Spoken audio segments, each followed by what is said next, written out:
Hello and welcome to another episode of 30-minute special. Almost forgot the name of my podcast again. I do it every episode as well. I have a lovely guest with me. Would you like to introduce yourself? Hi, I'm Megan, a recent film graduate, and yeah. She's basically who I want to be when I grow up. Let's get straight down to it. What drew you towards TV and film?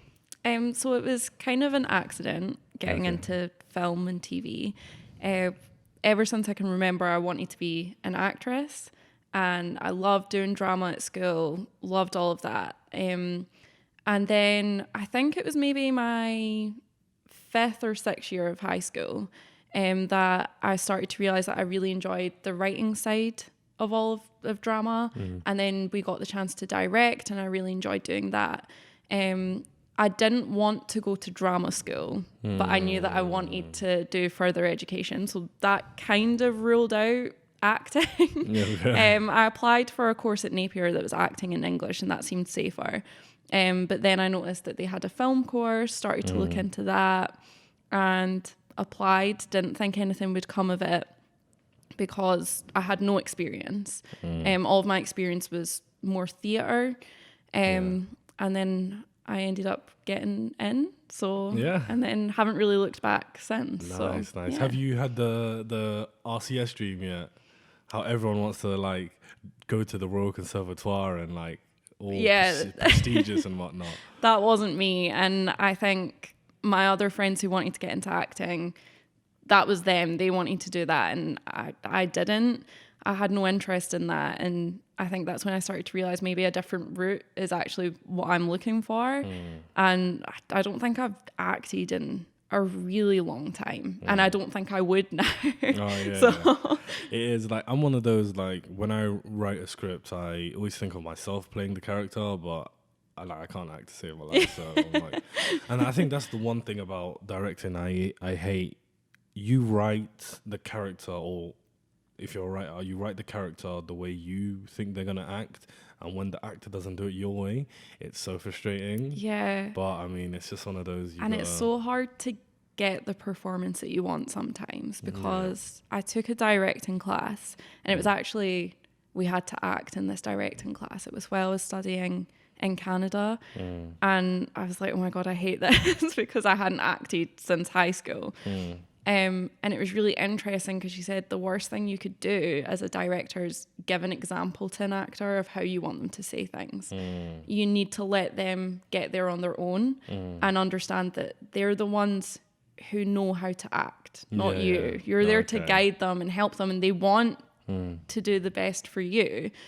But yeah, it's about finding a different way to get there, and they might do it in a way that's actually better than what you thought, which I've found sometimes. So. Yeah, you do hear like some horror stories about some directors. Like, do you know that Jack Nicholson, the film where he's like, The Shining? Yeah. Apparently, that director made her cry for hours and hours, and that's brutal. Yeah, I would have quit. And his films are incredible, but I just don't think anyone should get away with treating someone like that. Obviously, like, it was the 70s, it was a different time, but it's just like, One of my other fears, and I don't know, I'll ask you if it's the same, if we make it as big time Hollywood directors and whatnot, if that's what you want to do, my fear is running into that pretentious actor or whatever, like that one who thinks they know better. Like, I remember, did you ever seen what's his name, Christian Bale? He freak out, and the sound guy who accidentally walks into shot. Like, it's like it. People don't understand. Like, it is so easy to accidentally walk into a shot. Like, you can't. You don't know how wide the lens is, and you have to take notes from say ADs or PAs or runners, whatever. And sometimes they might not see it either, and that guy felt like shit. Like, I hated that. I just really hated Christian Bale after that. Like, it comes back to that thing of, I can understand why he was frustrated because there's such a specific set etiquette that if you're on set, you have to know it and you have to follow it. And I think that was a rehearsal that they were doing, and rehearsals, it's like you need to know that nobody should be in that rehearsal apart from the director, maybe the DOP, and the script supervisor. And that is the actor's time with the director without anyone else there. And it's really important. So I can understand why he was frustrated, but it comes back to that thing of, I don't care who you are. You just treat people with respect. It wasn't the end of the world at the end of the day. You just say, hey, we're rehearsing. Can you leave? Trust. And that's honestly, the movie wasn't even that good. Yeah. It was Terminator Salvation, isn't it? Yeah, it's not that deep. Oh, just a little context. Me and Megan met on the set of a film. I mean, I'm not... I signed an NDA, so I'm not 100% sure. I probably don't think they care if I tell you, but I'm just not going to, just in case. But I met Megan. She was a COVID officer. You know, she was the one telling us to put our masks on and whatnot. But I asked her to come on a podcast when I found out that she was a TV and film student or graduate, and she said, "Yeah." So here we are. No. What would you say is your favorite movie? Oh, it's such a tough question. And I feel like as soon as you say you study film or TV, everyone's like, what's your favorite film? Yeah. And it changes all the time. Pulp Fiction was the first film I saw that I was like, wow, this is amazing. Because that was the first Tarantino film I'd ever seen. I'd never seen anything like it. A film that I always come back to, and all my friends, every time I say it, they're like, okay, we get it. It's a good film. Yeah. Is 3 Billboards. It came out a few years ago. Yeah, I've heard. I never watched that, though. Oh, I just love it. It's one of those films that you watch it and you're like, I wish I could have made that. I wish I was behind that. Because it's just everything about it. I really love any film that's really character driven or has flawed characters in it, where you're rooting for them, but you're like, you're actually not that great of a person, or they make decisions that are just horrible. Yeah. I just love that. So it's a really great film. I think the first movie I actually watched, I remember ever watching, I think was in the cinemas, Harry Potter Prisoner of Azkaban. Oh.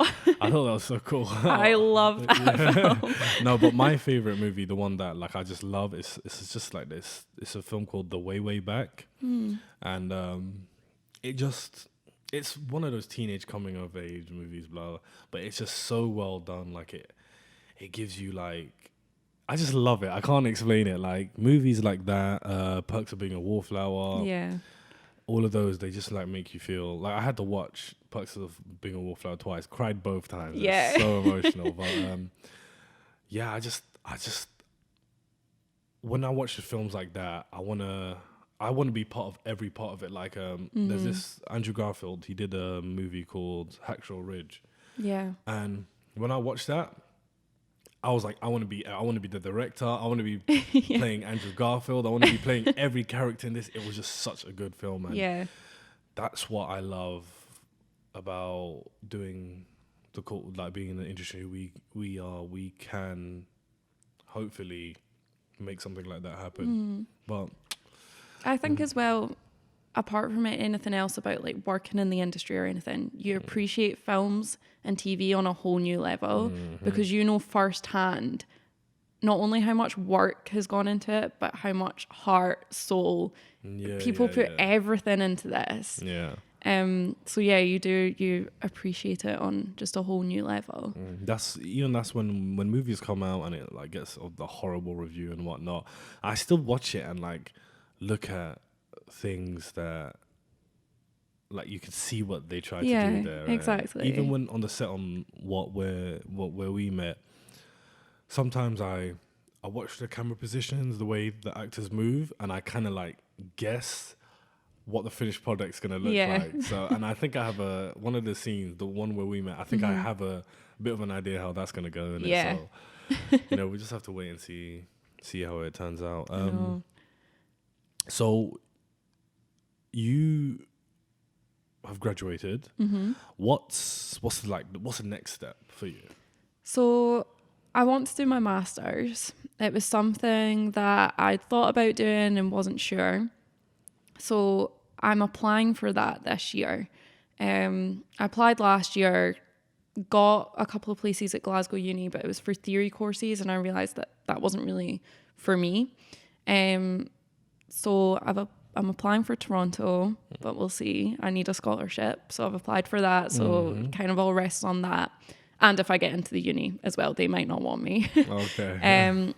If not, I think probably a screenwriting master's, because although the ultimate goal is to write and direct, I have to like make money before that can happen, and make contacts. So script development, script editing, that's something I'd like to get into. Maybe some producing. So I think a screenwriting master's would be good. It kind of ticks a master's off my list of just like a life thing that I want to accomplish. While also hopefully helping my career, but who knows, the industry doesn't really care about degrees, so yeah, for sure. Like, another thing people don't understand is you do a lot of free work as well. Like I remember the one of the ADs, I want to say the name, actually told me that they don't really give a damn about your degree. It's like, can you work? Do you know what you're doing? Blah blah blah. And it's a little disheartening when you're like studying. Yeah. Like it sucks, but you just got to get it done. Like the reason I study is to learn things I just didn't know before, and to meet like-minded people, make connections, open doors for myself. And I think that's just as valid. And I think, it's not like you speak to people in the industry or you see on these Facebook groups or anything, if people are asking for advice, should I go and study? You don't see people just saying a flat out, no, it's a waste of time. They say, well, it depends what you're wanting to get out of your life. Like, it's just as valid, like me saying, I know that a master's isn't going to necessarily help my career. But aside from my career in my life, because you get one, I would like to have a master's degree. So that's valid. And, I think we've just graduated, and a lot of people in my course are doing really well for themselves, and they're at the same position now as people who never went to uni. So it's not like if you don't go to uni, you're going to be way ahead in your career. That's not necessarily true. And I think it does give you a really good base knowledge of like set etiquette, like we just spoke about. That's really, really important. We know that inside and out. So yeah. I got a question. What's one thing that you would tell someone if they're like, well, what's the point in creative courses? What's the point in, why not just have, your math, science, your STEM stuff, whatever? Why creativity? I think, this was spoken a lot about during sort of the first lockdown, when there was sort of the government had sort of said that the creative industries were really suffering and it wasn't being prioritized. But during the first lockdown, what was everyone doing? They were watching Netflix. Yep. They were watching films. They were reading books. They were doing all of this. We need the creative industries. Even like any ad campaign that the government puts out, there's a creative behind that. We need them, and they're just as valid. And our course was really hard work. And I have had people saying to me, your course isn't as hard as my course, and I have to work a lot harder than you to get to where I'm going. But that's not true, because they wouldn't be able to do any of my coursework. So if my course was really easy, I could have handed her my essay and she could have done it in 5 seconds. She wouldn't have known where to start with any of my coursework. So it's just as valid as any other course. Does it necessarily have the same career safety as other courses? No. There's most other degrees, you finish your degree and then you either, if you want to be a lawyer, you have to do further study and stuff, and then you'll get a job, and there's steps. There's a very clear path that you can take. Creative industries aren't like that, but like we've said, it is valid and it does have a place, because you make contacts. Like any job I've gotten in the industry, it's been through fellow students. We can make our own projects and stuff. So that's one thing that some people don't realize. Like, we can study for 5 years straight and never ever reach our goal. Like, it's such a big risk we take, and something we're happy to take because this is what we want to do, and all that stuff. And I mean, I guess you just have to tell them to shut up or something. Yeah, innit? exactly. Yeah. So you have a movie coming out or short film coming out. Why don't you talk a little bit about that? Okay, it's called Headlights. I'm really bad at talking about it, and I guess you've probably noticed because you've asked me before what it's about, and I'm really vague and bad at explaining. I think part of it's maybe... I can't wait for you guys to hear this as well. Like, this short film is my baby, and it's like the first short film that I've written, directed, produced. I didn't produce it on my own. My whole crew helped me to produce it, so I can't take full credit for that. But I've been involved in every single part of it, and I think, you know, you've just got that thing where it's like we were talking about before, you put your heart and soul into this, and then people can be like, that's rubbish. Like, what is this about? And that's really hard, but I don't know, I'm proud of it, and hopefully we can get it to a place where it's ready to show people. But it's basically a short psychological thriller drama, I guess. And it has two characters. We never learn their names. There's a young teenage girl and there's a man, middle-aged man. And he's driving home one night and he comes across this girl on her own. They don't know each other. She recognizes him. That comes out in the film. I don't want to say too much. Yeah. And she is covered in blood, but she doesn't seem to be hurt. But she's very shaken up, and he doesn't know if she's hurt or not. She has like bruises and a gash on her head. And he doesn't know what to do. She doesn't want him to call for help. So after a minute, he decides to take her back to his house. And it kind of goes from there. He's trying to figure out what's going on with her. The audience is trying to figure out what's going on with him, because this is just this strange man that's taken a young girl back to his house. So they both make very questionable decisions. And it's just basically what we're trying to do is ask the audience, you know, who is in the right here? Are either of them in the right? And what is going on between the two of them? No, talk about the like background behind the scenes of it, because although short films tend to be under half an hour, it takes quite a lot of work. Yeah. Like multiple days of filming. That's like, talk about that. We filmed we were developing Headlights from September, although the idea had been sitting in my head for 2 years prior to that. And the script was developed from September 2020 right up till May 2021. The script was in development. Not constant development, but you know. I get it, yeah.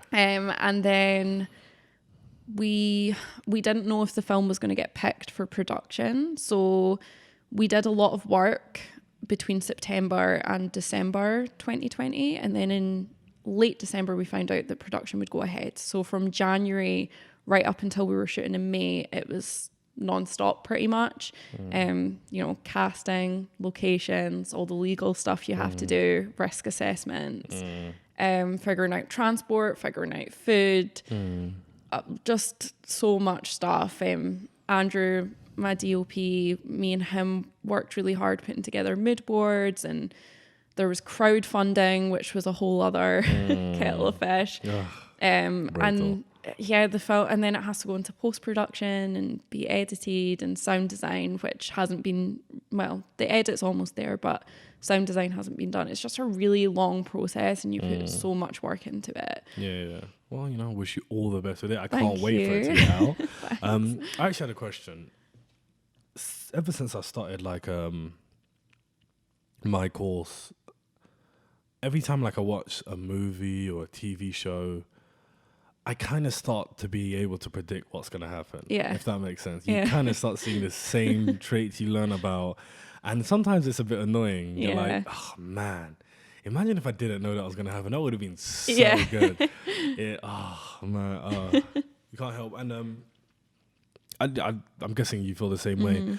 And another thing that really annoys me is whenever I am script writing, I feel like I don't feel like I'm stealing someone else. Because the problem with our industry, it's been going so long that it's real hard to find an original idea, like literally a movie you can't even liken it to, if that makes sense. Like,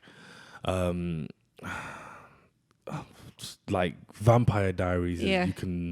You can do it. You can liken it to like the Twilight series. Yeah. Like it's real hard to think of a original idea, and that's one thing that sucks because it feels like a bit like I'm a fraud. Like I'm thinking of these by myself, but then I think, oh, this is kind of like this, and then but you have to kind of put it into your own image. And how would you talk someone through that? I actually did have to do this because I taught a screenwriting workshop quite recently in a prison. And they had, none of them had any screenwriting experience. Some of them had creative writing experience, but it's, it's different. And one of them loves sci-fi films, and he wanted to write a sci-fi script, but he was like, it's going to be the same as a bunch of other films I've watched. And, the first thing I did was agreed with him. I said, if you watch a sci-fi film and it's set in space, you know that something's going to go wrong with the spaceship. They're going to be trapped in space and they're going to have to find their way back. If you want it to be more a horror, there's going to be aliens involved. They are pretty much all the same. And then by the end, they'll make it, one of the crew will die one by one, and then one of them will make it back. That's pretty much any sci-fi film ever made. But I think one of my main pieces of advice to them was, when you're first starting out, draw on personal experience, because no one else has, you might have similar experiences with someone, but no one has the exact same experience as you. And that doesn't mean that as you're developing the script that it's going to stay exactly as things happen. That shouldn't happen when you're writing a script. That doesn't even happen when you watch a film that's based on true events. They're never exactly how it happened, because that's impossible. So I think drawing on personal experience is really useful, and that can add some originality. But also, I think it's about when you're first sitting down to write your first draft, not worrying about that. Just write the story that's in your head. Just do it. Just get it out onto paper.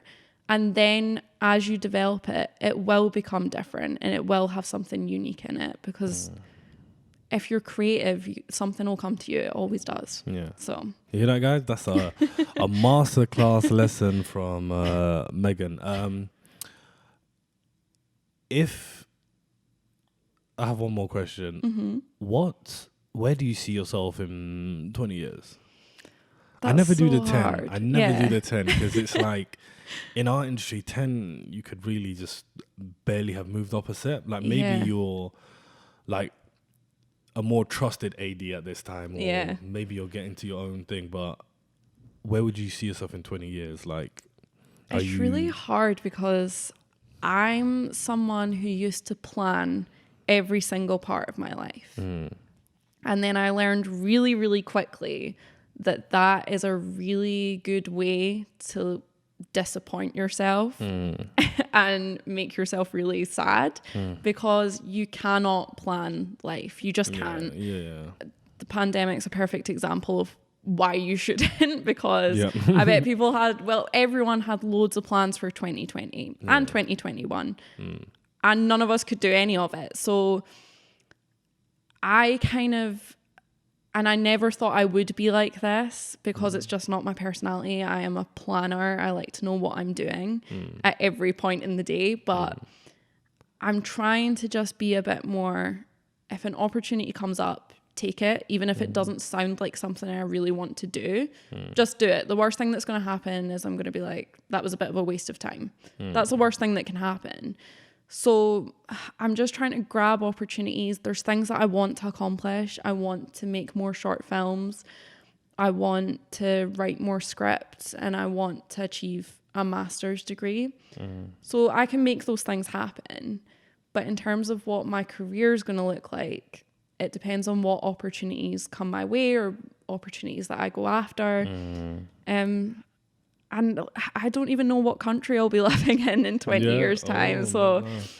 It's hard. Yeah, well, I wish you the best of luck with everything. Thank you. Good luck with the movie. I'll make sure I tell everyone to watch it.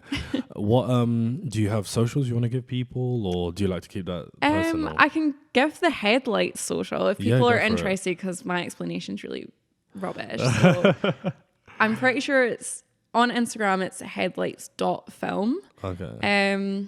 I think that's really bad. I should know what the social media is. Don't worry, I'll If you find type in it. headlights, it'll come up. I'll find it and I'll put it down in the Yeah. description and all that. Well, thank you, Megan, for coming in. Thank you for I having really me. appreciate you. Thank you. Make sure you join us next time for another episode. Bye. Peace.